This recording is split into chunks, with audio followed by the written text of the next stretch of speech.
पहले से ही आप बहुत सुंदर हैं। श्रृंगार करके आप स्वर्ग की अप्सरा लग रही हैं। आप ही के लिए तो मैं ये श्रृंगार करती हूँ।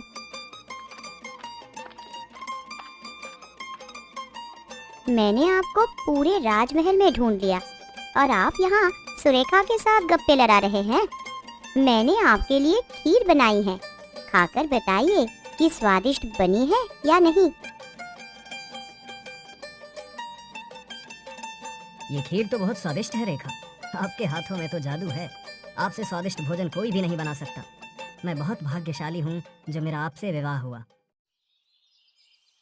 रेखा, इन कबूतरों को देखो और बताओ कि इनमें से कौन पति पत्नी है। भला मैं ये कैसे बता सकती हूँ कि कौन से कबूतर पति पत्नी है? ध्यान से देखो, आपको स्वयं ही समझ में आ जाएगा। मैं तो नहीं समझ पा रही हूँ, आप ही बता दीजिए। वो देखो, वो जो दो कबूतर एक दूसरे को चोंच से दाना खिला रहे हैं, वही पति पत्नी हैं। देखा, उनमें कितना प्रेम है। प्रेम तो मैं भी आपसे बहुत करती हूँ महाराज। मैं भी आपसे बहुत प्रेम करती हूँ महाराज। हमें पता है कि आप दोनों हमें एक बराबर प्रेम करती हैं। महाराज, मैं आपसे बड़ी दीदी से अधिक प्रेम करती हूँ। जी महाराज, सुरेखा सही कह रही है। ये आपसे मुझसे अधिक प्रेम करती है। रानी रेखा, आप तो ये बात स्वीकार करती हैं कि आप हमें उतना प्रेम नहीं करती जितना कि आपकी छोटी बहन सुरेखा हमसे करती है। अरे, दोनों बहनों में किस बात की बहस चल रही है? अरे माँ, आप कब आई? आपको देखकर मैं बहुत खुश हूँ। सासू माँ, आप आने की खबर कर देती तो हम आपके स्वागत की तैयारियां कर लेते। मुझे पता है, अगर मैं आपको अपने आने की खबर दे देती तो आप मेरा स्वागत किस प्रकार से करते। मेरे यहाँ आने से पहले ही हर बार की तरह इस बार भी आप कोई ना कोई बहाना बनाकर यहाँ से चले जाते। मैं सब जानती हूँ आपके बारे में दामाद जी। सासू माँ, वो मैं... बस बस महाराज, मुझे पता है कि आप माँ के सामने घबरा जाते हैं। अरे ये सब बातें छोड़ो, पहले ये बताओ कि तुम दोनों बहनों में किस बात की बहस चल रही थी?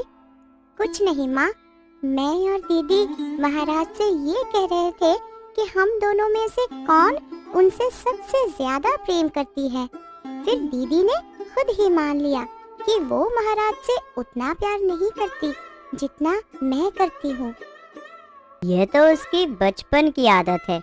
वह हमेशा तुझे जिताने के लिए खुद हार जाती है। आप हमेशा दीदी की तरफदारी ही करते हैं। इससे पहले कि कौन सी रानी हमसे सबसे अधिक प्रेम करती है को लेकर बात ज्यादा बढ़ जाए, ये बात खत्म करनी होगी। सासू माँ, आप लंबा सफर करके आई हैं, थक गई होंगी। पहले आराम कर लीजिए, बाकी की बातें बाद में हो जाएंगी। माँ, आप हमेशा ऐसे ही करती है। जब भी यहाँ आती है सबसे पहले दीदी के कमरे में जाती है। आप दीदी को मुझसे ज्यादा मानती है और मुझे उनसे कम।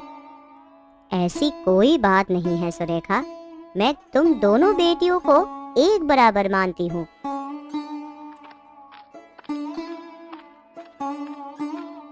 माँ, आपने सुरेखा को नाराज कर दिया। तो उसकी चिंता मत कर, वह बचपन से ही ऐसी ही है। मैं अच्छी तरह जानती हूँ उसे।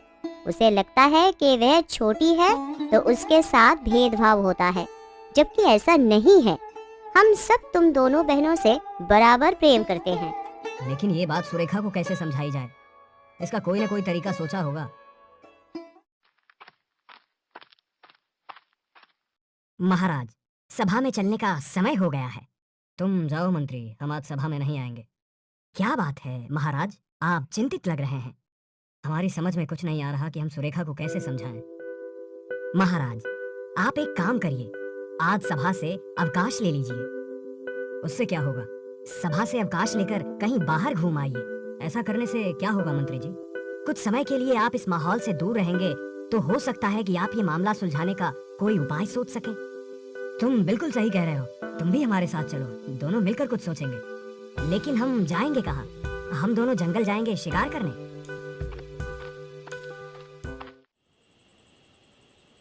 मंत्री जी, शीघ्र ही हमें राजमहल वापस चलना होगा। क्यों, क्या हुआ महाराज? हमें छोटे रानी के मन से ये बात निकालने का उपाय मिल गया है कि वो छोटी हैं तो उनके साथ भेदभाव होता है।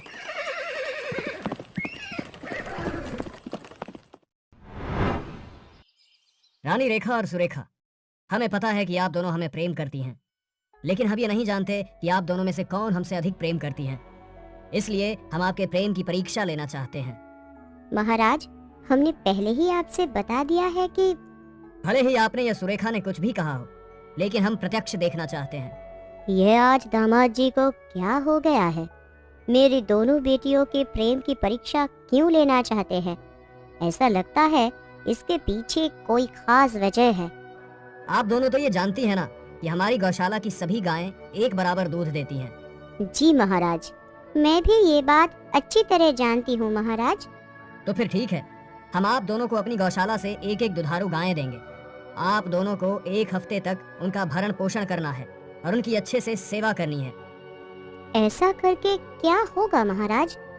यही तो हमारी परीक्षा है, ताकि हम ये जान सकें कि आप दोनों में से कौन हमसे अधिक प्रेम करती है। भला गाय की सेवा करने से ये कैसे सिद्ध होगा कि मैं आपसे अधिक प्रेम करती हूँ या फिर दीदी आपसे अधिक प्रेम करती है? गाय की सेवा करने से ही हमारे प्रति आप दोनों के प्रेम का पता चलेगा। 1 हफ्ते बाद हम स्वयं दोनों गायों का दूध दुहेंगे और आप दोनों में से जिसकी गाय अधिक दूध देगी उसी के प्रेम को हम अपने प्रति सबसे अधिक प्रेम मानेंगे। अरे वाह, फिर तो ये प्रतियोगिता मैं ही जीतूंगी। गौशाला चलकर आप दोनों अपनी मनपसंद गायें चुन लीजिए। आप दोनों बताइए, आपको कौन सी 2 गायें पसंद है? महाराज, मुझे ये गाय पसंद है, मैं इसकी सेवा करूंगी। महाराज, आप मुझे कोई भी गाय दे दीजिए, मैं किसी भी गाय की सेवा करने के लिए तैयार हूँ। दीदी, आप काले सफेद धब्बे वाले गाय की सेवा करिए, वो बहुत ही सुंदर है। दामाद जी, आप मेरे दोनों बेटियों के प्रेम की ये कैसी परीक्षा ले रहे हैं? मुझे तो कुछ समझ में ही नहीं आ रहा। समय आने पर आप सब समझ जाएंगी। सासू माँ, आप बस थोड़ा सब्र रखिए। महाराज, सूचना मिली है कि जग्गा डाकू हमारे राज्य की सीमा के अंदर घुस चुका है।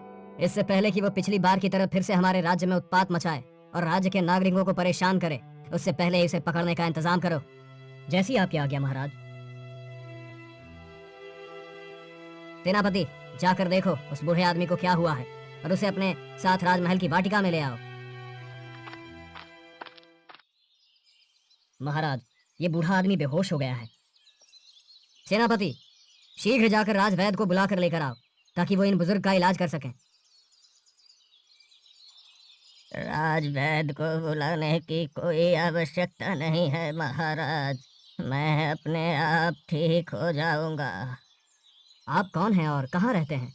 बता दीजिए ताकि हमारे सैनिक आपको आपके घर तक छोड़ आएं। बेटा, मैं एक व्यापारी हूँ, बहुत दूर राज्य से आया हूँ। रास्ते में कुछ डाकुओं ने मुझ पर और मेरे साथियों पर हमला करके हमारा पूरा सामान लूट लिया और मेरे सभी साथियों को बंदी बना लिया। मैं जैसे तैसे उनसे बचते बचाते यहाँ तक आ पहुँचा हूँ। देखी मेरी होशियारी, देखी मेरी होशियारी, मैं कैसे राजा को बेवकूफ बनाकर राजमहल के अंदर आ गया।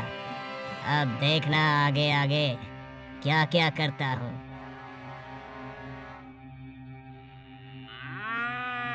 मैं तेरी अच्छे से सेवा करूंगी, खूब दूध देना और मुझे जिताना। तुम चिंता ना करो रेखा, तुम ही जीतोगी। छी, मैं ये गोबर नहीं उठाऊंगी। ठीक है, मैं साफ कर देती हूँ। देखिए दामाद जी, रेखा अपनी छोटी बहन सुरेखा से कितना प्रेम करती है। सुरेखा भी रेखा से उतना ही प्रेम करती है, परंतु ना जाने सुरेखा के मन में रेखा के प्रति हीन भावना कैसे उत्पन्न हो गई है। आप चिंता न करें सासू माँ, हो सकता है इस प्रतियोगिता के बाद सुरेखा के मन में फिर से रेखा के प्रति पहले जैसी प्रेम की भावना उत्पन्न हो जाए।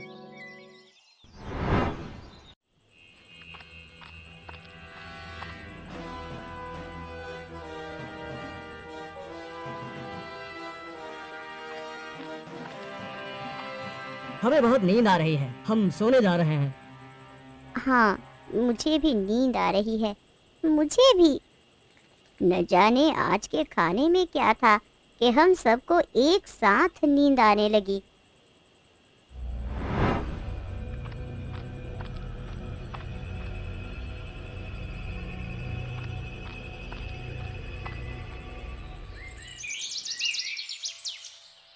बड़ी देर हो गई, आज सुरेखा नहीं आई। लगता है गाय को चारा पानी देना भूल गई है। कोई बात नहीं, मैं ही साफ सफाई करके उसे चारा और पानी दे देती हूँ। रेखा बेटी, तूने सुरेखा को देखा क्या? वह सुबह से कहीं नहीं दिख रही। नहीं माँ, मैंने तो उसे नहीं देखा। आज वो यहाँ भी नहीं आई। जरूर वो महाराज के साथ टहलने गई होगी। अरे वो दामाद जी के साथ भी नहीं है, मैं अभी उनके पास से ही आ रही हूँ। हो सकता है आज सुरेखा की नींद ना खुली हो। मैं सबसे पहले उसके कमरे में ही गई थी। वो वहाँ नहीं थी तो दामाद जी के पास गई। वो वहाँ नहीं थी तो सोचा वो यहाँ होंगी। वो यहाँ भी नहीं है। न जाने आज सुरेखा कहाँ चली गई। वो राजमहल में ही कहीं होंगी। आप चिंता ना करो माँ, कुछ देर में आ जाएगी। मेरी योजना का पहला चरण पूरा हो गया है। मैंने छोटी रानी का अपहरण कर लिया है। अब बस शशांक को ये पता चल जाए कि उसकी छोटी रानी राजमहल से लापता है। उसके बाद मैं योजना का दूसरा चरण शुरू करूंगा। तो तुम जाओ और राजमहल में क्या हो रहा है वो पता लगा कर आओ। आज सभा में छोटी रानी सुरेखा उपस्थित नहीं हुई। आज से पहले ऐसा कभी नहीं हुआ। अगर महाराज को ये पता चला कि सुरेखा सुबह से लापता है तो वो परेशान हो जाएंगे।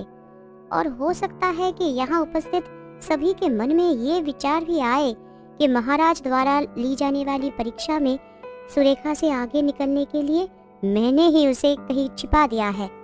सुरेखा गाय को खिलाने के लिए विशेष चारा लेने जंगल गई है महाराज। सुरेखा स्वयं क्यों गई है? किसी सैनिक को भेजकर चारा मंगवा लेती। आप ही की तो परीक्षा है कि हमें ही गायों की सेवा करनी है। आपकी ये बात भी सही है। ऐसा लगता है सुरेखा ने हमारी परीक्षा में आपको हराने की पूरी तैयारी कर ली है रानी रेखा। मुझे तो सुरेखा की बहुत चिंता हो रही है, न जाने कहाँ चली गई। क्या बात है वैद्य जी, आप परेशान लग रहे हैं। महाराज, वो बूढ़ा आदमी जिसका इलाज करने के लिए आपने कहा था वो कहीं मिल नहीं रहा। लगता है वो भाग गया।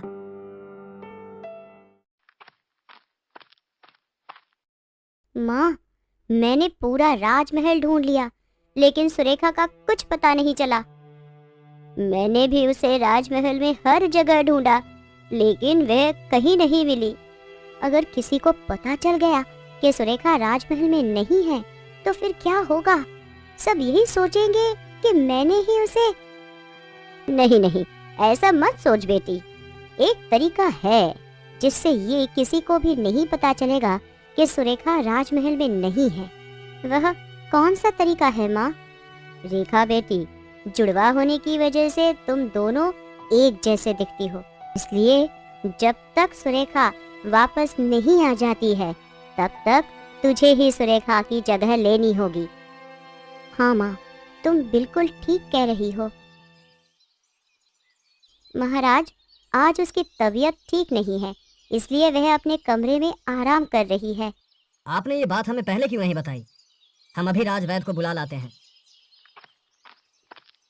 इससे पहले कि महाराज राजवैद्य को लेकर सुरेखा के कमरे में पहुंचे, उससे पहले ही मुझे उसके कमरे में जाकर उसकी वेशभूषा बनानी होगी। बड़ी रानी ने हमें बताया कि आपकी तबीयत खराब है। जी महाराज। आप गाय के लिए चारा लेने जंगल गई थी, इसी वजह से आपकी तबीयत खराब हुई है। हम राजवैद्य को अपने साथ लाए हैं, वो आपका इलाज करेंगे। के इलाज की आवश्यकता नहीं है महाराज। मैं जंगल गई थी ना, इसलिए थक गई हूँ। थोड़ी देर आराम करूंगी तो बिल्कुल स्वस्थ हो जाऊंगी। ये तो बहुत अच्छी बात है, परंतु आज आपकी आवाज बड़ी रानी रेखा जैसी लग रही है। वो क्या है ना दामाद जी, थकान की वजह से कभी कभी ऐसा होता है। तो ये बात है। ठीक है, आप आराम करिए, हम यहाँ से राजवैद्य को लेकर आते हैं।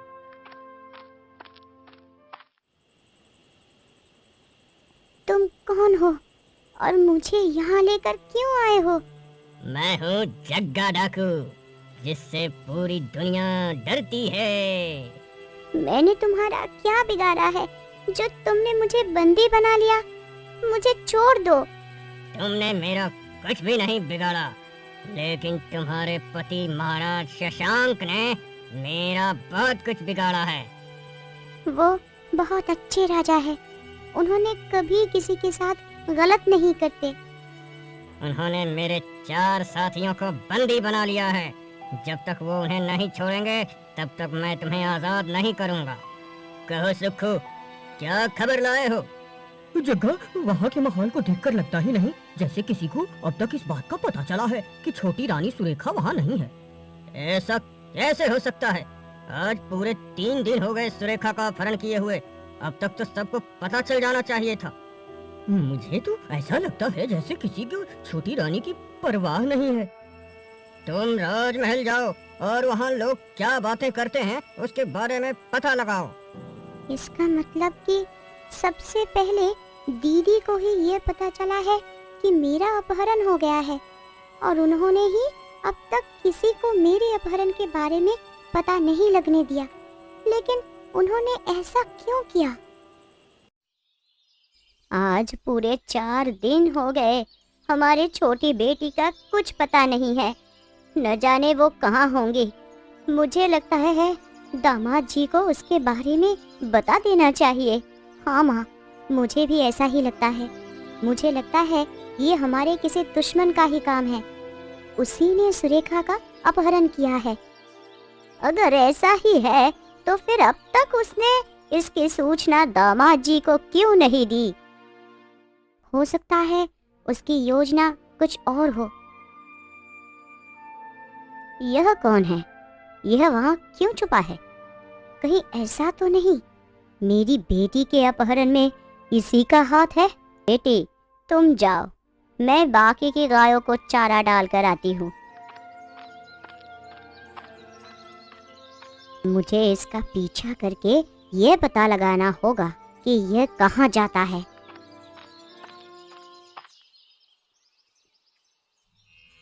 तो इसका मतलब मेरी बेटी का अपहरण किसी योजना के तहत किया गया था।